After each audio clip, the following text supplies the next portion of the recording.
ओम नमो भगवते वासुदेवाय। ओम नमो भगवते वासुदेवाय। ओम नमो भगवते वासुदेवाय नमः। नमस्कार देव सज्जनों। जो रघुवीर ने प्रश्न किया है उसका उत्तर देता हूँ कि जो हम चंद्र में मंगल में जा रहे हैं या जो हमारे लाखों लाखों करोड़ों करोड़ों रुपए जो जा रहे हैं वो हमारे देश हमारे मनुष्य समाज के लिए उपयोगी है या तो इसका एक्सपेडिशन करना ज़रूरी है, शास्त्र के हिसाब से इसका क्या निष्कर्ष है।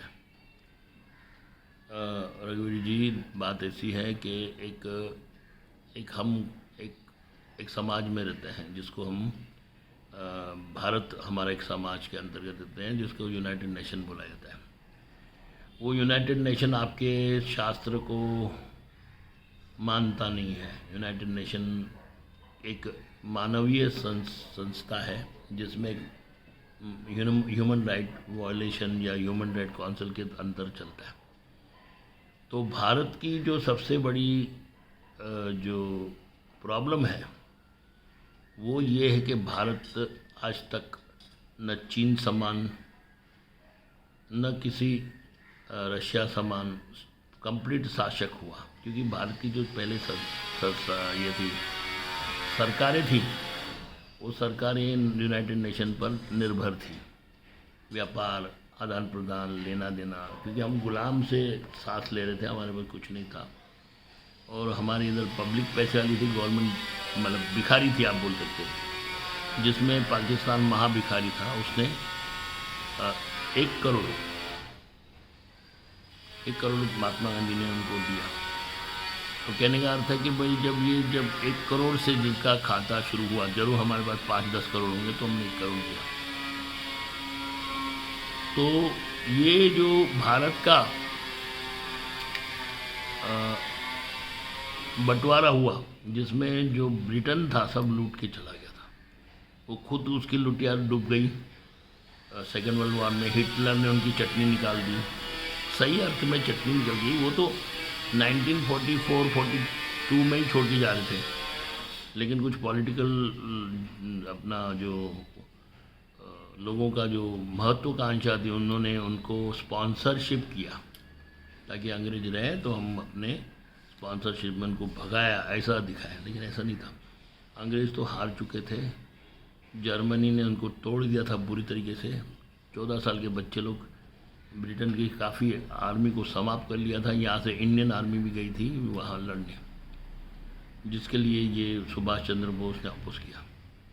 तो ये पॉलिटिकल एविडेंस ऐसा है कि भाई कि हमें एक विदेशी लोगों पर डिपेंडिंग रहना पड़ता है, जो कि बहुत बहुत गलत है।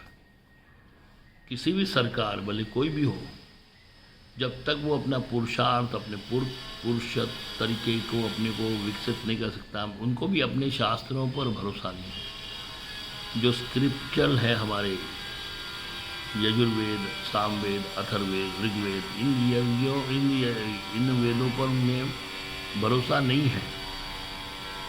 वो भरोसा नहीं कर रहे हैं, इसका कारण क्या है कि उनको इस समाज में चलना है। भारत तो सबको मार्गदर्शन देने वाला मुल्क है, लेकिन आज की डेट में वो मार्गदर्शन के सबसे 7वें नंबर, 15वें नंबर, पहले नंबर, दूसरे नंबर, तो वो होड़ में लगा पड़ा है। अब चंद्र का जो हमारे शास्त्र में वर्णन है चंद्र का, कि वहाँ सोम नदी है, सोम की नदी है, सोम नदी का एक वास है वहाँ, इसलिए सोम बोलते चंद्रमा, उसको रस युक्त बोलते हैं। चंद्रमा हमारे जवार बाटा का स्वामी है। चंद्रमा से हमारी गति दिन रात 24 घंटे की होती है। ये सब हमारे शास्त्र में वर्णित है। चंद्रमा की मट्टी खोजने में या वहाँ मूली उगाने में या भिंडी उगाने में जो लोग जो परिश्रम कर रहे हैं, ट्रिलियंस ऑफ डॉलर जो खर्च कर रहे हैं, वो एक तरीके से मूर्खता है।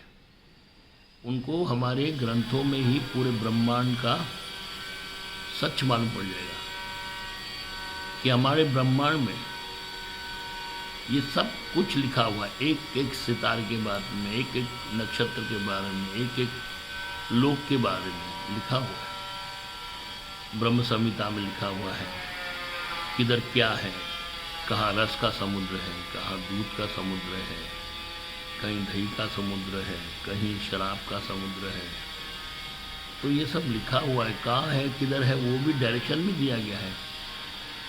आप इतनी मगजमारी कर रहे हो जो कि आप लाइट की स्पीड से नहीं जा सकते हो, 8 मिनट में सूर्य तक नहीं पहुंच सकते हो। तो ये आपकी चेष्टा जो है वो 0 × 1000 टाइम 0 वो ही है। लेकिन अभी भारत को अपने आप में यूरोपियन प्लेटफॉर्म में खड़ा करना है तो थोड़ा ये दिखावट करना पड़ेगा। ये दिखावट ही है कि हमारे जो साइंटिस्ट हैं उनके हिसाब से, या जो साइंटिस्ट कम्युनिटी है उसको हम बोल सकते कम्युनिटी, वो ये साइंटिस्ट कम्युनिटी ये हमारे तथ्य शास्त्र में भरोसा नहीं करते। हाँ, नासा में जो साइंटिस्ट थे उन्होंने पैंट शर्ट पहने, कुर्ता पैजामा पहने थे, साड़ियाँ पहनी हुई थी और कल्चर थे, टीका लगाया हुआ था, सब लोग बैठे थे, सब लोग ने उसका ये स्वागत किया। तो वो उनका एक एजुकेशन, उसका कल्चर उन्होंने पकड़ के चला, एकदम वेयर कपड़ा पहन के उन्होंने अपना कल्चर तो साबित किया। लेकिन उनकी जो मानसिकता उन्होंने ये सिद्ध की कि हम लोग आज भी अंग्रेज़ों के अंडर में हैं, अंग्रेज जो करेंगे हमको भी वही करना होगा। चंद्रमा जो है वो हमारे पृथ्वी से, चंद्रमा जो है हमारे पृथ्वी से ही जन्म ले चुका है। शास्त्र में लिखा है कि चंद्रमा का जन्म यमुना तीर्थ हुआ है। यमुना तीर्थ में मथुरा स्थान में उसका जन्म हुआ है, यहाँ से गया है ऊपर, समझ गए ना, यहाँ से चंद्रमा वहाँ गया हुआ है। अभी इसका जो तत्व है उसका प्रमाण है वो साइंटिस्ट नहीं ढूंढेंगे, वो बोले it is object, it is made up of helium, it is made up of stones, rocks, iron, metal, zinc. ये उन लोग है ना, वो यूरेनियम किस काम में आएगा? सोलर एनर्जी या तो झगड़ों की एनर्जी, वेपन्स।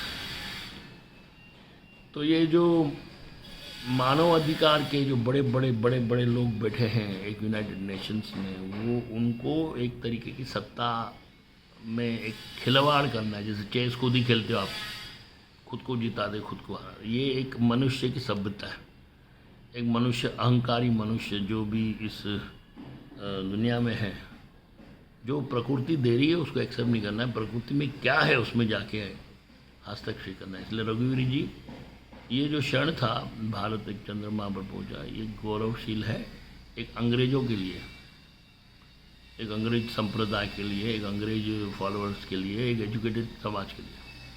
लेकिन जब हम सनातन धर्म वाले हैं ना, हमको मालूम है चंद्र क्या है।